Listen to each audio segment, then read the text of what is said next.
Hi everyone, my name is Cynthia and let's talk books. So today I have a haul. I've been picking up books. They're a little bit all over the place.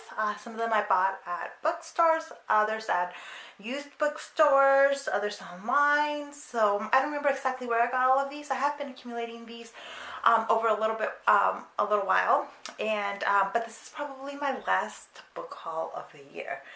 So next time I put up a book haul will probably be in 2019. So let me share some of these books with you. The first one is Circe by Madeline Miller, and she is an author that I'm really intrigued by. So this is a kind of retelling of Greek myths, and yeah, I don't really need to know a lot more. If I really like the Song of Achilles, I'm going to pick this one up soon afterwards, and so it's good to have it, and I got it while it was on sale at Barnes & Noble. There was some sort of like super sale going on at Barnes & Noble a while back, and that's when I picked up that one. That is also when I picked up this particular one. This is Furyborn by Claire Legrande. I know very little about this book other than it is very hyped up on a booktube. So let me read the jacket here. Let's see. Two young women, centuries apart, hold the power to either save their world or doom it. When assassins ambush her best friend, the crown prince, Riel Darden risks everything to save him, exposing her ability to perform all 7 kinds of elemental magic. The only people who should possess this power are a pair of prophesized queens, a queen of light and a queen of blood. To prove she is the Sun Queen, Riel must endure 7 trials to test her magic. If she fails, she will be executed, unless the trials destroy her first. Alright, this sounds interesting enough. It's a YA.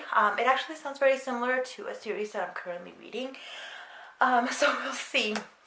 It was pretty cheap, so it's worth at least a try at reading it. A book that was not part of that sale, but that I am very keen to read is Song of Blood and Stone by Penelope. So this is a fantasy. Let's see. Orphaned and alone, Jasminda lives in a land where cold whispers of invasion and war linger on the wind. Jasminda herself is an outcast in her homeland Elsira, where her gift of earth song is feared. When ruthless soldiers seek refuge in her isolated cabin, they bring with them a captive, an injured spy who threatens to steal her heart. That's all I really need to know. It's just the first paragraph of the description. I heard really good things about this. It's the first book in a series, so I'm very eager to read it and to see kind of if I am into the story, because it is an adult fantasy. It sounds intriguing, and I am hoping to get to read more fantasy in the coming months, so I'm really glad to have this one. Another fantasy book that I picked up is Neverwhere by Neil Gaiman. So I've read a couple of Neil Gaimans in 2018.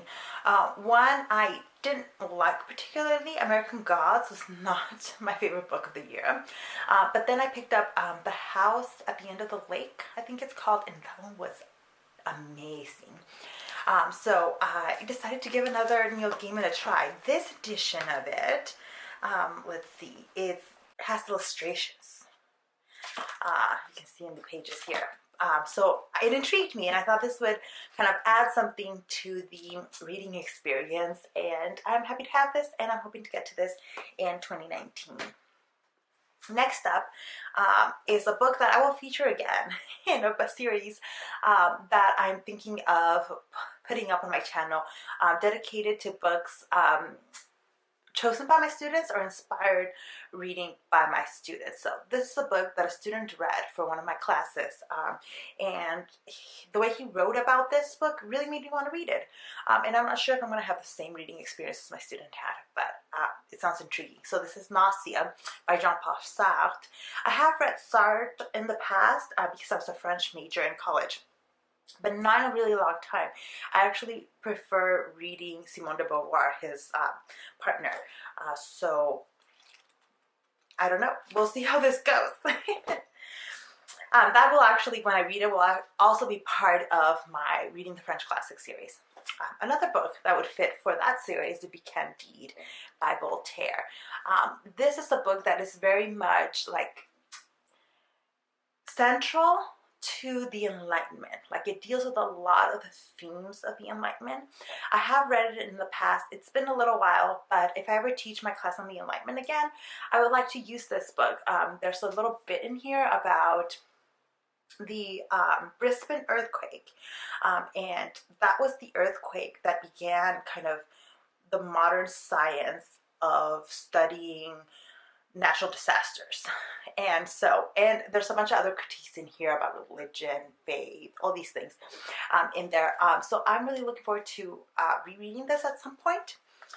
This is part of the Penguin Classics Deluxe Edition. So it's these like graphic covers types, which I find really beautiful. So I am so glad to have this edition in my collection. Next is Broken Girls by Simone St. James. So I don't remember a whole lot about this book. Let's see. Vermont, 1950. There's a place for the girls whom no one wants. The troublemakers, the illegitimate, the too smart for their own good. It's called Idlewild Hall, and local legend says the boarding school is haunted. 4 roommates bond over their whispered fears, their budding friendship blossoming until one of them mysteriously disappears. Vermont, 2014. 20 years ago, journalist Fiona Sheridan's elder sister's body was found in the overgrown fields near the ruins of Idlewild Hall, and although her sister's boyfriend was tried and convicted of the murder, Fiona can't stop revisiting the events, unable to shake the feeling that something was never right about the case. When Fiona discovers that Idlewild Hall is being restored by an anonymous benefactor, she decides to write a story about it. But a shocking discovery during the renovations links the loss of her sister to secrets that were meant to stay hidden in the past, and a voice that won't be silenced. That totally sounds up my alley. Now I remember why I picked it up. So I'm looking forward to reading this one. Alright, here's a monster of a classic next. I picked up War and Peace by Leo Tolstoy, and this is such a monster. I've read, what have I read from the Russians? I've read Crime and Punishment, and I enjoyed Crime and Punishment, although it was over a decade ago that I read it. But it was Mara that over at Books Like Whoa that got me to pick it up, because she says that this is definitely one of those that is worth picking up and reading, and I thought, well, why not? And then I can tell everybody that I read War and Peace. But it is probably a book that is worth reading for me, especially as a history teacher and as somebody who teaches about violence. Alright, next is another book that I picked up because of BookTube, and that's Vita Nostra by Marina and Sergey Dyacenko. It's a translated book, and I think this is another one that's set in Russia, or Russia inspired. Let me see. While vacationing on the beach with her mother, Sasha Samokina meets the mysterious Farid Kosinnikov under the most peculiar circumstances. The teenage girl is powerless to refuse when this strange and unusual man, with an air of a sinister, directs her to perform a task with potentially scandalous consequences. Alright, you can go read the description on your own. I kind of don't want to know too much about it. I do prefer going into books without knowing too much, because sometimes like the hype can kill a book. But I've seen a lot of people some people that put this on their like best of 2018 books, and it is a recent release. So sat at the bookstore, decided to pick it up because I had a coupon, and I'm hoping to get to it soon. Alright, next up is, I have 2 separate copies of H.G. Wells' The Time Machine. It is a book that I'm going to be teaching in class in the next semester, and it's a book that my book club is reading. I managed to get all of those done in the same month. So I will be picking up this real soon, and I picked up a couple of copies of it. One is the edition that I assigned for my class, which is the cheaper edition I could find. And then the Signet Classics I found at a used bookstore. And whenever I find a book that I'm teaching at the used bookstore, I like to just pick it up. It's good for me to have extras in case a student can't get a hold of it, can't afford it, something like that. I like to have extras to the books I'm teaching. A lot of the times I can't when they're kind of more expensive academic books. But with something like this, I saw it at the bookstore and I just felt, why not? Right. Another recent release is Julia Quinn's The Other Miss Bridgerton. I have read the entire Bridgerton series from Julia Quinn. This is a romance novel. And so she is just one of those automatic buys for me. I have almost all of her books. And when I was younger, I won a contest on her website, and I just feel really loyal to her, and I like her writing. These are really quick romances. Like, the romance novels are usually really quick to get through, but they're really nice as well, and I like the worlds that she builds, and the characters that she builds. So that was an automatic buy. The next book that I picked up, I will also be reading in January. For my book club, we picked 2 for January because we're skipping December. But we're going to be reading Alice Hoffman's The Probable Future. So we're reading this and H.G. Wells' The Time Machine. So we'll see how they go in terms of pairing.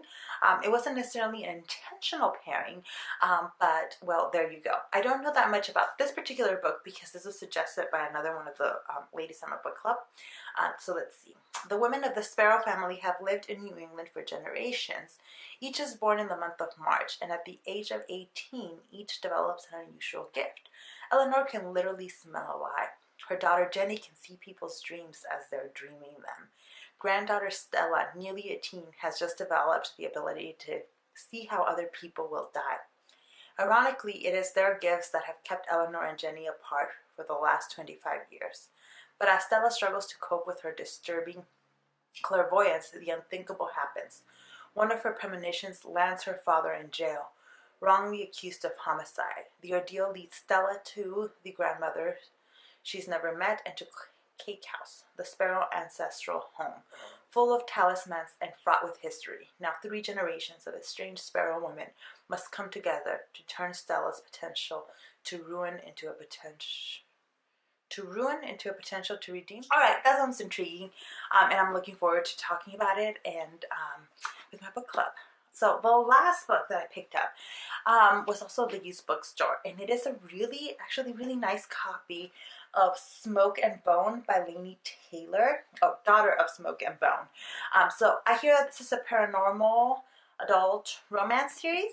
Is it a romance? It's a paranormal series. Let's see. From Master Storyteller and National Book Award finalist. It's a fantasy about a forbidden love and an ancient and epic battle and hope for a world remade. All right. One of the gals, her Instagram is LitNoob, that I follow, was recently reading this series, and she's really into it and really made me want to read it. So when I saw this at the bookstore, I picked it up, and I am looking forward to reading it. This seems like a nice, intriguing light read. So that's it. Those are all the books that I've been picking up all over the place. And I will probably, well, hopefully, I will get some gift cards for Christmas. My family's not doing a big thing for Christmas this year, mostly because I'm not spending Christmas with my family. My boyfriend and I alternate which family we spend Christmas with. So I will be spending Christmas with my boyfriend's family and then New Year's with mine. But there are a couple of bookstores near my family's house that I like to go to. So I am hoping that the next haul will be a kind of New Year's travel haul. So subscribe if you're interested in that and in future videos. But thank you so much for watching this one, and I'll see you in the next one. Bye.